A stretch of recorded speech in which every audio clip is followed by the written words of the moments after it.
വിഗ്രഹം അവരുടെ കൈപ്പിടിയിൽ ഒതുങ്ങിയാൽ ആ നിമിഷം അത് നമ്മുടെ മൂർത്തികൾ നമുക്ക് കാണിച്ചു തരും. അതെങ്ങനെ തടയണമെന്ന് മാധുരനോട് ചോദിക്കാം. മാധുരൻ എവിടെയുണ്ട്? ഇത്രയും നിർണായകമായ ഒരു സമയത്ത് നമ്മുടെ കൂടെ നിൽക്കേണ്ടതല്ലേ? ആരും കയറാത്ത ആനമലയുടെ ഉച്ചിയിൽ ഒറ്റക്കാലിൽ നിന്ന് തപസ് ചെയ്യുകയാണ് മാധുരൻ.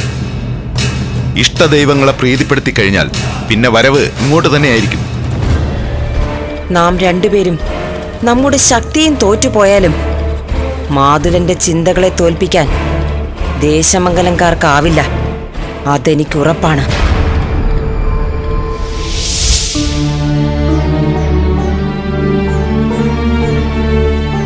എങ്ങനെയായിരിക്കും തമ്പുരാൻ ആ വിഗ്രഹം വെള്ളത്തിൽ മുങ്ങിപ്പോയത്? ഏതെങ്കിലും ക്ഷേത്രം മുങ്ങിപ്പോയതോ അതോ പണ്ടെങ്ങാനും കടലെടുത്ത ക്ഷേത്രത്തിൽ നിന്നും വേർപെട്ടതോ?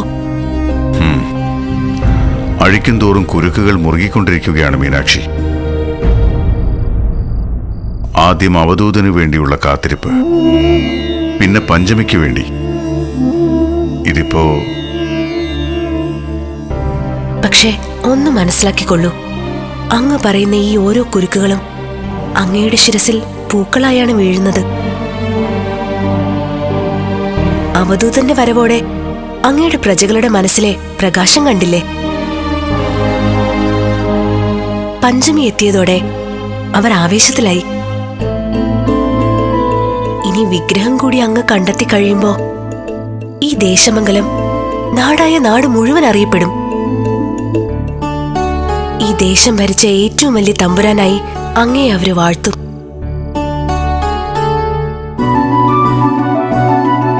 ഏട്ടൻ തമ്പുരാൻ, എനിക്കങ്ങോട്ട് വരാമോ? വരൂ പഞ്ചമി, നിനക്ക് എന്തിനാണ് ഒരു അനുവാദം?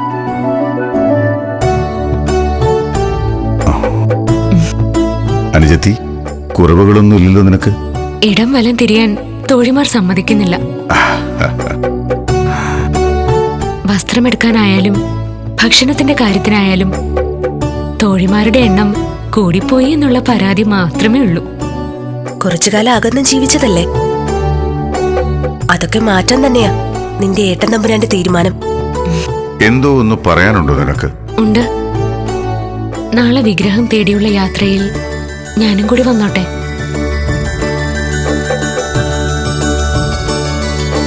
എന്നെ സ്വീകരിച്ച ദേശമംഗലത്തിനും പ്രജകൾക്കും എന്തെങ്കിലും ഒന്ന് കൊടുക്കണ്ടേ?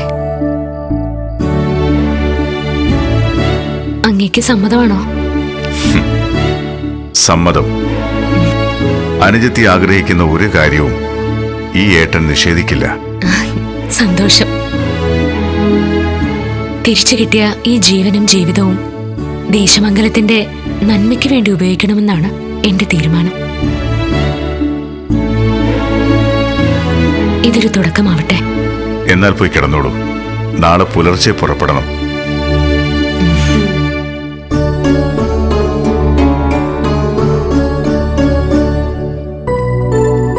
യാത്ര കഠിനമായിരിക്കില്ലേ?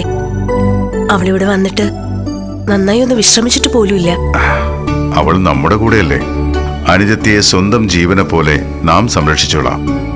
എത്രയും വേഗം നേരമൊന്ന് പുലർന്നാ മതി.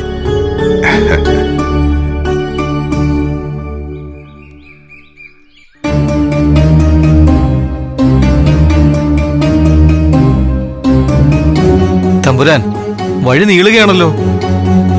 അവധൂതൻ പറഞ്ഞ ലക്ഷണങ്ങൾ കാണാനുമില്ല. ദൂരം എത്രയെന്ന് അവധൂതൻ പറഞ്ഞില്ലല്ലോ. ലക്ഷ്യമേ പറഞ്ഞിട്ടുള്ളൂ. ശരിയാണ്. നടക്കൂ.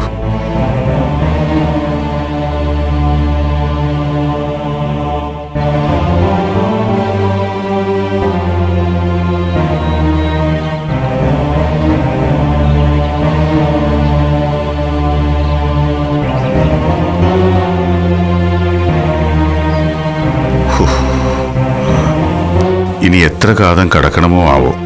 ദേവി മഹാമായോട് തന്നെ നമുക്ക് ചോദിക്കാം. അമ്മേ ഭഗവതി, അമ്മേ ഭഗവതി, ഭഗവതി നേർവഴി കാട്ടിത്തരണേ.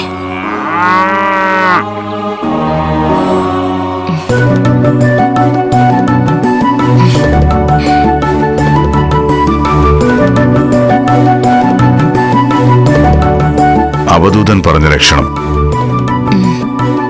വരൂ, വാ.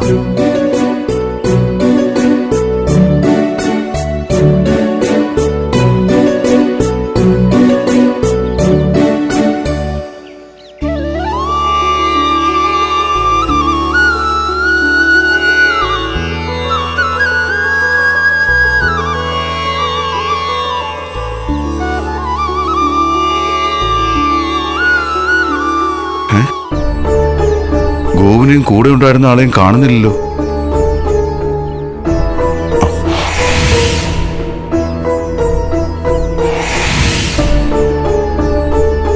അടുത്ത സൂചന ചിലപ്പോൾ മുന്നിലുണ്ടാവും. അവധൂതന്റെ പ്രവചനം അങ്ങനെയല്ലേ? വരൂ.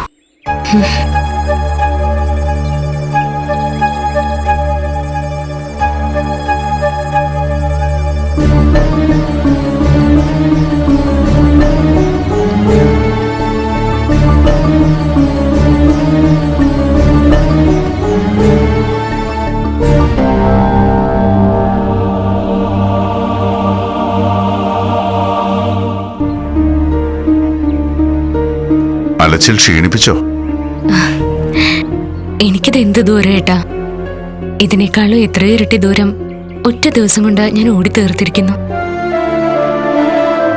ഒരു കാട്ടുമൃഗത്തെ പോലെ കഴിഞ്ഞിരുന്ന എനിക്ക് ഇതൊന്നും കൈകാലുകളെ തളർത്തുന്നതല്ല.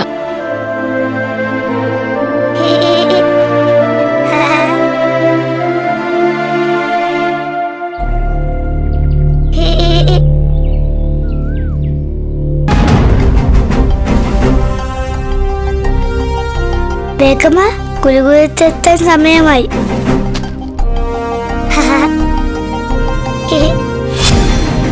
പാഠശാലയിലെ എഴുത്തോലെയാണെന്ന് തോന്നുന്നു. കളഞ്ഞിട്ട് പോയല്ലോ കുട്ടികളെ. പാഠശാലയിലെ എഴുത്തോലെയല്ല, ഇത് നമുക്കുള്ള സൂചനയാ. ഇനിയും മുന്നോട്ട് 2 കാതം പിന്നിടുക. അവിടെ നദീതീരത്ത് കാത്തുകിടക്കുന്ന വഞ്ചിയിൽ യാത്രയാവുക.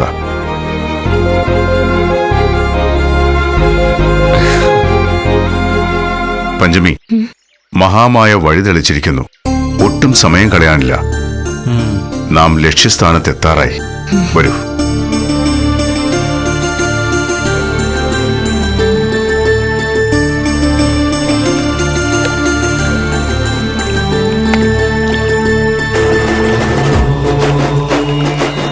കേറിയാലും തമ്പുരാൻ.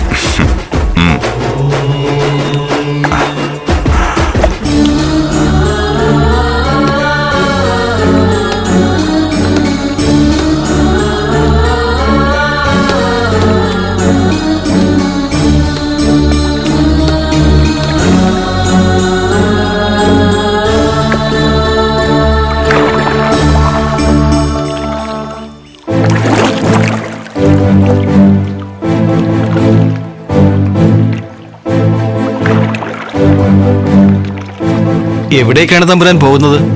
ദേവി മഹാമായയുടെ തീരുമാനമല്ലേ, നമുക്കതനുസരിക്കാം.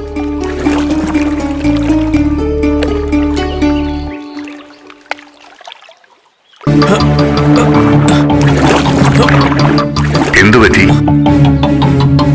വള്ളം മുന്നോട്ട് നീങ്ങുന്നില്ല തമ്പുരാൻ.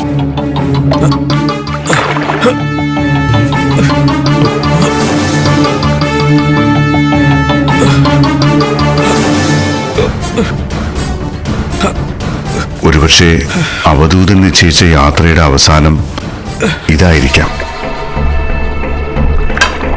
തമ്പുരാൻ തൊഴു ചെന്ന് മുട്ടുന്നത് ഏതോ ലോകത്തിലാണ്.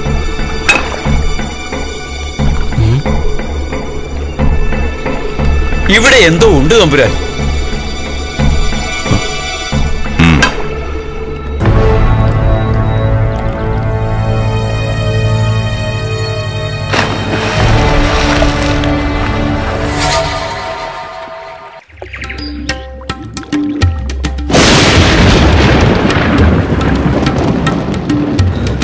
അമ്മേ ദേവി,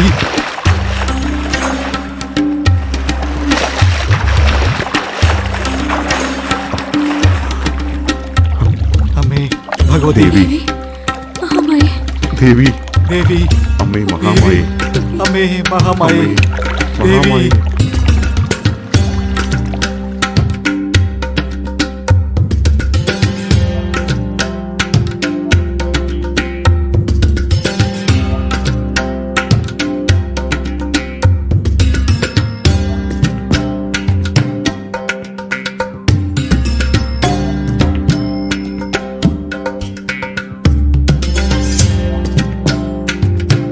സ്വാമി, ഇതാ അങ്ങ് പറഞ്ഞ ആദ്യത്തെ പരിഹാരം പൂർത്തിയായിരിക്കുന്നു. നല്ലത്. വിഗ്രഹം പീഠത്തിലേക്ക് വെച്ചോളൂ.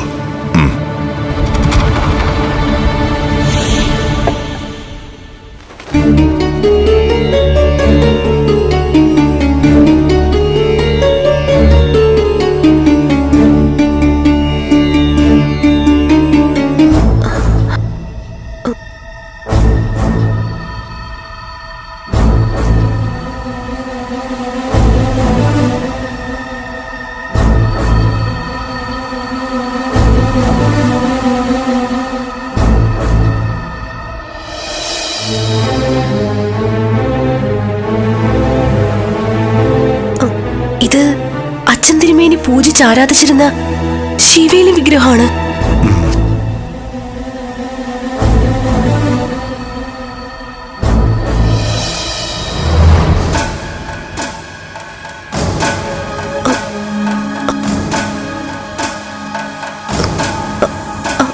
അതെ, ഇത് തന്നെയാ.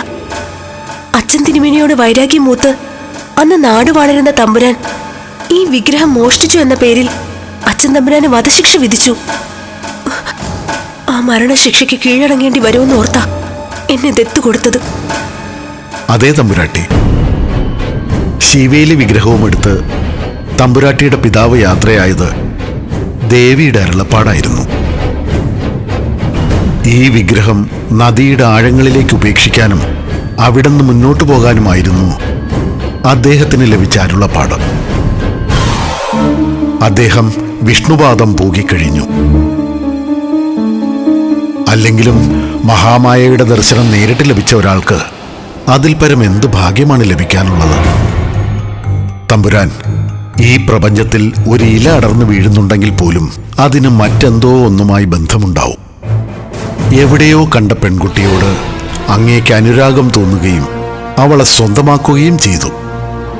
പക്ഷെ നോക്കൂ തമ്പുരാൻ, കാലമുണ്ടാക്കി വയ്ക്കുന്ന ബന്ധങ്ങൾ. ഇന്ന് സത്യത്തിൽ അങ്ങ് തേടിപ്പോയത് ഈ ശിവേലി വിഗ്രഹം മാത്രമല്ല, തമ്പുരാട്ടിയുടെ പൂർവ്വചരിത്രം കൂടിയാണ്. ഇനി അമാന്തിക്കണ്ട, പൂജകൾ ആരംഭിക്കാം.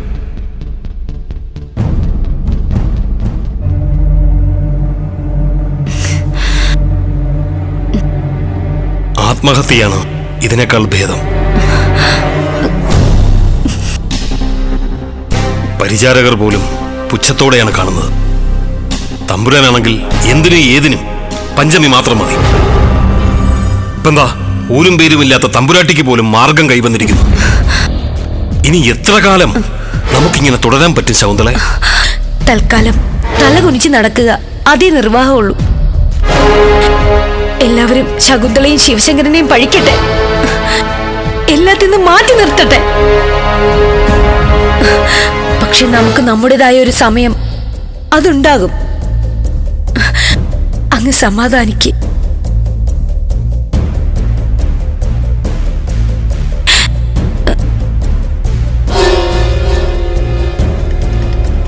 എന്തുപറ്റി? താഴെ നടക്കുന്ന പൂജയിൽ നിന്നും രണ്ടുപേരും ഇങ്ങോട്ട് പോകുന്നത്? എനിക്കറിയാം രണ്ടുപേർക്കും മനോവിഷമം ഉണ്ടെന്ന്. പക്ഷേ നിങ്ങളോട് എനിക്ക് അങ്ങനെയൊന്നുമില്ല. എവിടെയോ കിടക്കുന്ന ഒരു പെൺകിടാവിനെ മഹാരാജാവ് ഒരു ദിവസം അനുജത്തിയാണെന്ന് പറഞ്ഞ് കൂട്ടിക്കൊണ്ടുവരുന്നു. സകല സൗഭാഗ്യങ്ങളും അവൾക്കും കൂടി അവകാശപ്പെട്ടതാണെന്ന് പറയുമ്പോൾ പെട്ടെന്നത് ഉൾക്കൊള്ളാൻ ബുദ്ധിമുട്ടാണ്. പക്ഷേ ചേച്ചി ഒന്നും മറന്നുപോയി. നിങ്ങളുടെയൊക്കെ സ്നേഹമില്ലാതെ മറ്റൊന്നും ഞാൻ ആഗ്രഹിച്ചിരുന്നില്ല.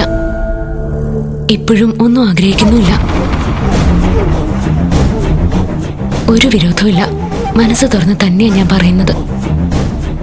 സന്തോഷം. കൂടപ്പിറപ്പായിട്ട് ഇനി മുതൽ ഞാൻ കരുതിക്കൊള്ളാം. ഏട്ടൻ വിഷമിക്കണ്ട. പെട്ടെന്ന് തോന്നിയ ദേഷ്യത്തിന്റെ പേരിൽ ഏട്ടൻ തമ്പുരാൻ എല്ലാ സ്ഥാനമാനങ്ങളിൽ നിന്നും നീക്കി നിർത്തിയെന്നേ ഉള്ളൂ. അത് അധിക കാലമൊന്നും ഉണ്ടാവില്ല. ക്ഷേത്ര പുനരുദ്ധാരണം കഴിയുമ്പോൾ ചൈതന്യം നിറഞ്ഞ ദേശമംഗലത്ത് ഏട്ടന് വിലപ്പെട്ട ഒരു സ്ഥാനം തന്നെ കൽപ്പിച്ചു തരാൻ ഏട്ടൻ തമ്പുരാനോട് ഞാൻ പറയുന്നുണ്ട്. എങ്കിൽ ഞാൻ പോയിക്കോട്ടെ. താഴെ പൂജാ സാധനങ്ങൾ ഒരുക്കി വെക്കാനുണ്ട്.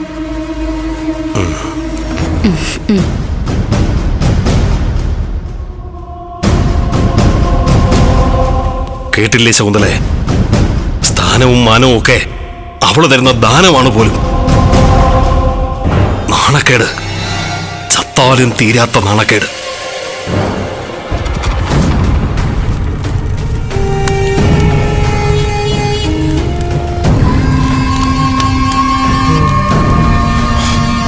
ഓം ഹ്രീം സ്വാഹ. ഓം കാളി സ്വാഹ. ഓം സ്വാഹ.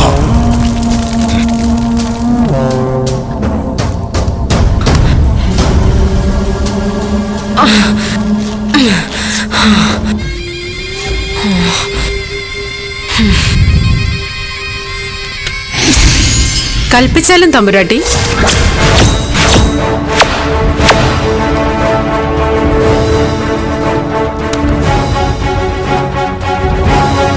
കുണ്ടലേ, ഇന്ന് വരെ നീയും നിന്റെ കൂട്ടാളികളും ആടി തിമിർത്തിരുന്ന ദേശമംഗലത്ത് ദേവീ ചൈതന്യം തിരിച്ചെത്താൻ പോകുന്നു.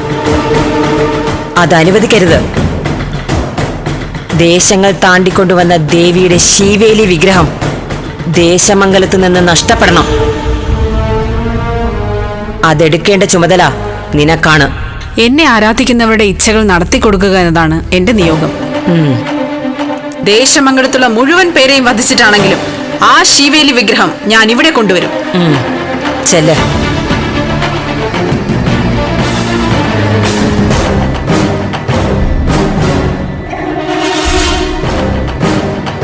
കുണ്ടല തോൽക്കില്ല.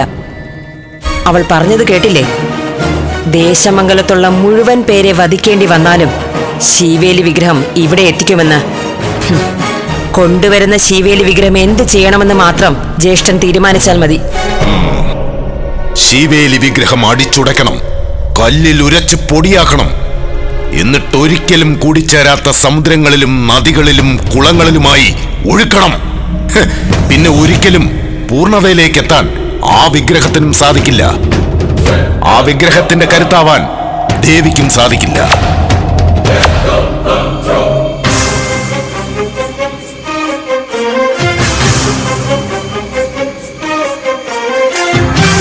ഹേയ് കുണ്ടല,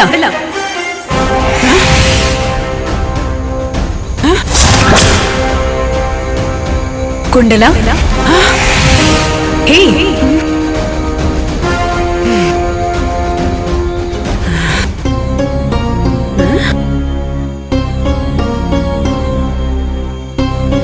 എന്താ?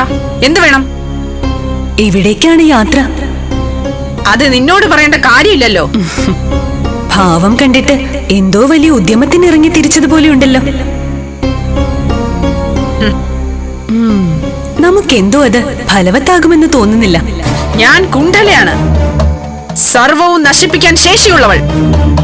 ഒരു ഉദ്യമത്തിന് ഇറങ്ങി തിരിച്ചിട്ടുണ്ടെങ്കിൽ അത് പൂർത്തിയാക്കാൻ എനിക്കറിയാം. ശക്തിയെ നാം ചോദ്യം ചെയ്യില്ല.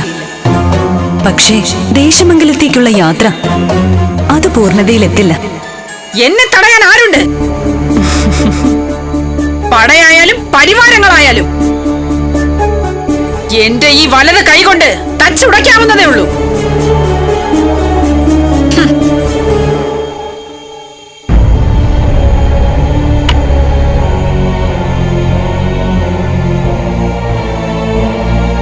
ദേശമംഗലത്തിന്റെ അതിർത്തി താണ്ടുന്നത് അവിടെ നിൽക്കട്ടെ.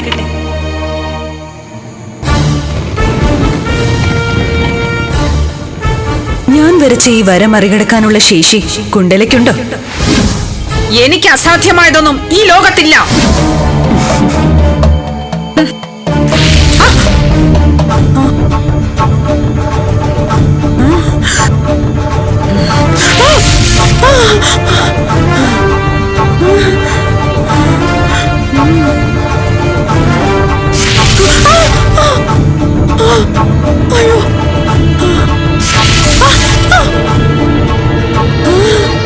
എന്തു പറ്റി? ശക്തി ക്ഷയിച്ചു പോയോ? നാം പറഞ്ഞല്ലോ കുണ്ടലിക്ക് സാധിക്കില്ലെന്ന്. തിരിച്ചു പോകാം. നീ ആരാണ്? മായാരൂപിയോ അതോ മന്ത്രവാദിയോ? ആരായാലും ശരി, ഈ കുണ്ടലയുടെ വഴി മുടക്കിയവൾക്ക് മരണം തന്നെയാണ് ശിക്ഷ. മരണം തന്നെയാണ് ശിക്ഷ. പക്ഷേ അത് ആർക്കെന്ന കാര്യത്തിൽ മാത്രമേ സംശയമുള്ളൂ. നിന്നെ വകവരുത്തി ദേശമംഗലത്തിന്റെ അതിർത്തി ഭേദിച്ച് എന്റെ ഉദ്യമം പൂർത്തിയാക്കി ഞാൻ മടങ്ങുന്നത് നിനക്ക് കാണണോ?